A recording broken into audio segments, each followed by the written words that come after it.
was just an old country doctor in a little Kentucky town. Fame and fortune had passed him by, but we never saw him frown. As day by day in his kindly way he served us one and all. Many a patient forgot to pay, although Doc's fees were small. But old Doc Brown didn't seem to mind, he didn't even send out bills. His only ambition was to find, it seemed, sure cures for aches and ills. Why, nearly half the folks in my hometown, yes, I'm one of them too, were ushered in by old Doc Brown when we made our first debut. Though he needed his dimes and there were times that he'd receive a fee, he'd pass it on to some poor soul that needed it worse than he. So when the Depression hit our town and drained each meager purse, the scanty income of old Doc Brown just went from bad to worse. He had to sell all of his furniture, why he couldn't even pay his office rent. So to a dusty room over a livery stable, Doc Brown and his satchel went. On the hitching post at the curb below to advertise his wares, he nailed a little sign that read, "Doc Brown has moved upstairs." There he kept on helping folks get well, and his heart was just pure gold. But anyone with eyes could see that Doc was getting old. And then one day he didn't even answer when they knocked upon his door. And old Doc Brown was lying down, but his soul was no more.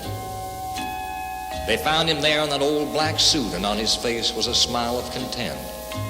But all the money they could find in him was a quarter and a copper cent.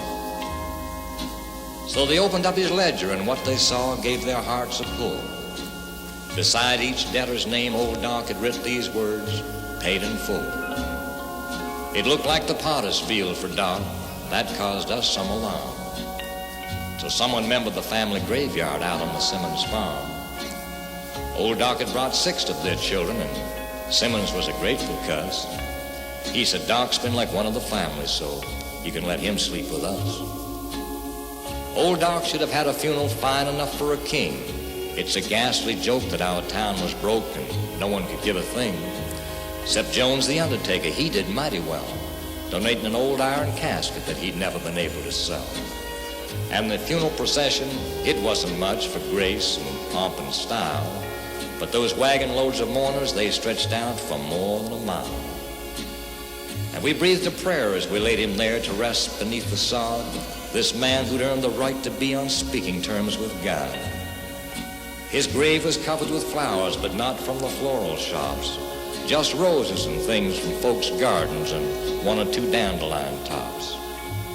For the Depression had hit our little town hard, and each man carried a load. So some just picked the wildflowers as they passed along the road. We wanted to give him a monument, kinda figured we owed him one, 'cause he'd made our town a better place for all the good he'd done.